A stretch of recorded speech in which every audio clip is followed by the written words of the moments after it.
Assalamualaikum warahmatullahi wabarakatuh. Selamat pagi. Ya, halo teman-teman semua. Perkenalkan kami dari kelas 22 kelompok 4 akan membuat video mengenai kesimpulan tentang hasil pengamatan dan observasi tentang gerakan sekolah sehat. Sebelumnya perkenalkan, nama saya Fikri Kaldi. Saya Kapten Latinam dari Ghazali. Saya Darmawan Suyin. Saya Hari Putra. Saya Ramadan Tirta.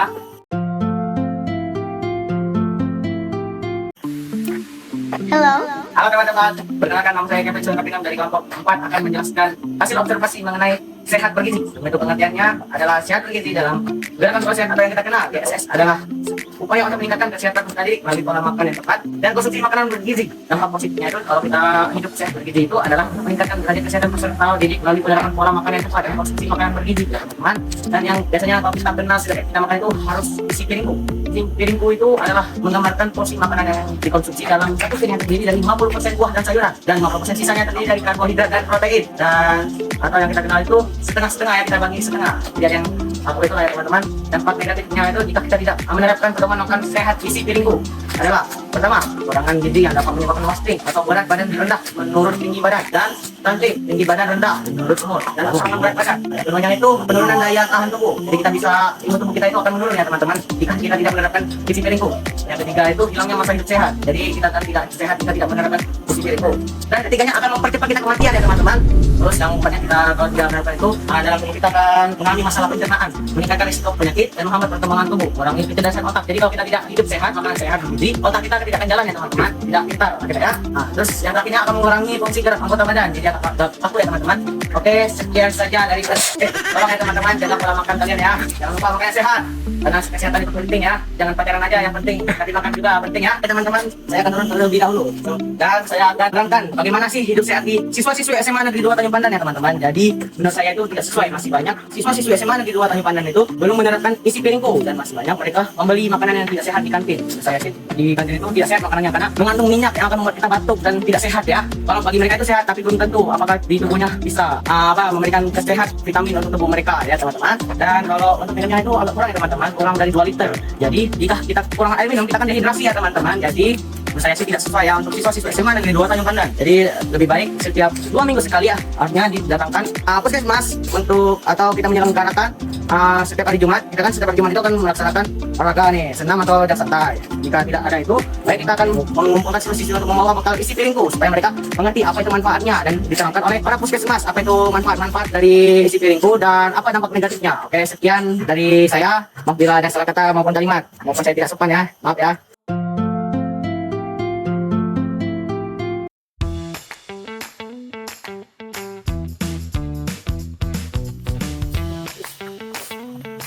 Bang, lagi ngapain bang? Pakai nanya, lagi nyapu lah. Ngapain nyapu bang? Karena menyapu halaman termasuk dalam fokus gerakan sekolah sehat, yaitu sehat lingkungan. Perkenalkan, nama saya Rehan Adi Putra. Hari ini saya akan menjelaskan tentang sehat lingkungan. Apa sih itu sehat lingkungan?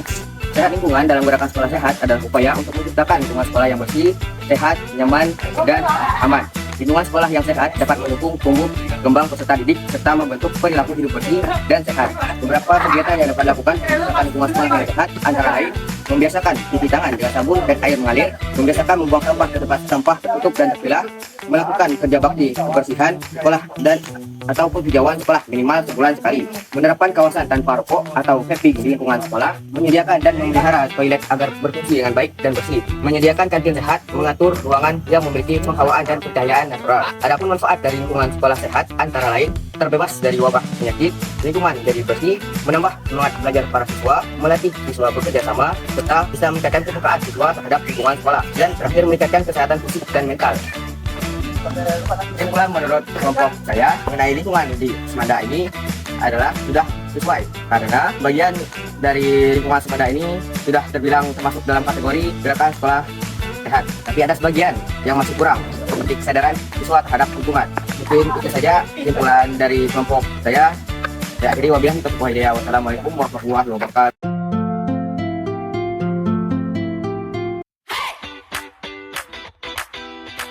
Bang, lagi ngapain bang? Ya bang, saya lagi bang. Ngapain tuh bang? Jadi lagi itu sangat penting bagi kesehatan fisik dan jasmani kita. Terus perkenalkan, nama saya Darmawan Suyin. Saya akan menjelaskan materi tentang GSS berupa sehat fisik. Penjelasan sehat fisik adalah untuk meningkatkan kesehatan diri kita dan kita adalah kondisi tubuh yang berfungsi dengan baik dan bebas dari penyakit serta memiliki daya tahan yang kuat. Hal ini mencakup berbagai aspek seperti memiliki daya tahan yang kuat dan memiliki keseimbangan zat gizi juga melibatkan pola makan yang baik, aktivitas fisik yang cukup dan istirahat yang memadai untuk mendukung kesehatan secara keseluruhan. Yang manfaat adalah satu, meningkatkan daya tahan. Tubuh yang sehat dapat berfungsi lebih dalam menjalani aktivitas sehari-hari. Dua, mengurangi risiko penyakit. Pola hidup sehat dapat mencegah berbagai penyakit. Contoh sehat fisik adalah satu, aktivitas fisik teratur, berolahraga seperti lari, bersepeda atau berenang.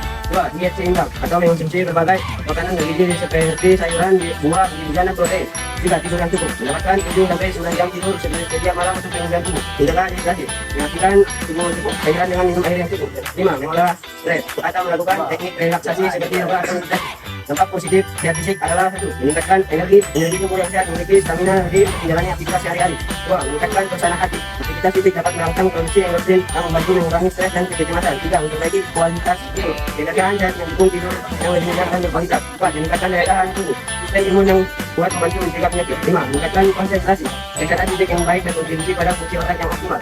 Dampak negatif dari kurangnya sehat fisik adalah satu, risiko penyakit. Meningkatkan kemungkinan terkena penyakit jantung, diabetes dan obesitas. Dua, kelelahan. Tubuh yang dapat menyebabkan kelelahan dan penurunan energi. Tiga, masalah mental. Meningkatnya stres atau kecemasan dan depresi akibat gaya hidup yang tidak sehat. Empat, kualitas tidur buruk, kesulitan tidur atau tidak tidur yang nyenyak. Lima, kinerja menurun, daya fokus dan produktivitas yang menurun dalam aktivitas sehari-hari. Untuk penerapan sehat fisik adalah satu, olahraga rutin. Lakukan aktivitas fisik setidaknya 50 menit per minggu seperti jogging, lari dan jalan santai. Ataupun yang saya lakukan tadi yaitu pusat. Jadi pendapat saya mengenai gerakan sekolah sehat di lingkungan Semanda itu cukup baik karena Semanda sudah menerapkan senam atau jalan santai di hari Jumat setiap minggunya.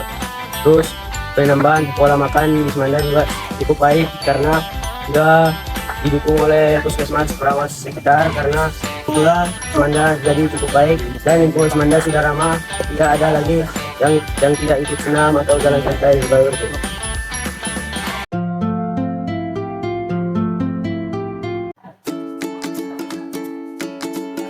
Wah, Masya Allah. Habis ngapain bang? Saya habis sholat, saya melakukan sholat untuk keperluan hidup saya ya teman-teman. Karena berhubungan dengan sehat jiwa. Apa sih sehat jiwa itu?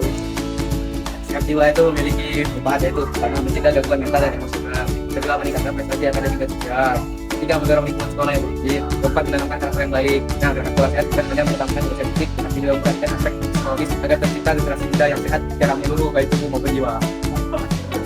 Oke, menurut saya penerapan sekolah sehat jiwa dan rohani di lahan kehidupan pada ini tidak sesuai karena kan masih banyak siswa yang melalaikan sholat dan melakukan kegiatan yang tidak positif pada saat jam sholat.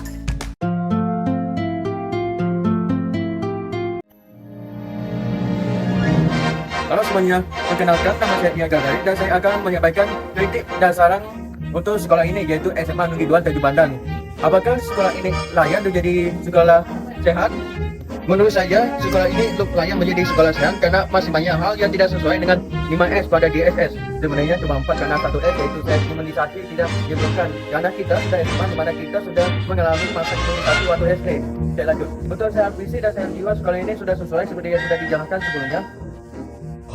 Dalam set bergizi masih banyak menu kantin yang tidak sesuai dengan penerapan isi piringku. Saran saya untuk kalau misalnya sesuai dengan isi piringku, tambahin sayur atau buah-buahan atau enggak kurangin makanan dan minuman yang instan. Untuk makanan bekal bawaan murid bisa diatur oleh tua atau diri sendiri. Ya, untuk minuman 2 liter sehari tidak semua gelas memiliki dispenser. Jadi saran saya untuk yang tidak memiliki dispenser untuk membeli dispenser atau pembelian dari sekolah. Ya, untuk sehat lingkungan menurut Rehan tadi sesuai tapi masih banyak hal yang tidak sesuai. Salah satunya yang sudah dijelaskan. Satu lagi masih banyak lingkungan yang belum bersih, WC yang sangat colok, dan sudah drainase yang sangat banyak lumut mengakibatkan kesumbat. Oke, begitulah kritik dan saran yang saya sampaikan. Mohon maaf jika ada kesalahan kataan. Lanjut ke segmen berikutnya.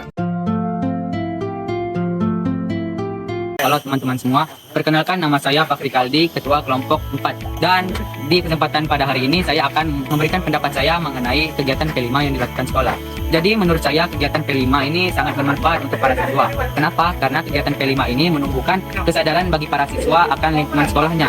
Karena pada materi P5 itu disuruh melakukan observasi atau pengamatan. Hal tersebut berguna untuk para siswa menyadari bahwa apakah lingkungan sekolahnya sudah baik ataupun belum, dan apakah lingkungan ini, misalnya lingkungan WC sudah bersih ataupun masih kotor dan sebagainya. Oke, menurut saya hanya itu yang dapat saya sampaikan mengenai materi pendapat saya mengenai kegiatan P5 yang ada di sekolah. Saya akhiri, wabillahi taufik wal hidayah. Wassalamualaikum warahmatullahi wabarakatuh.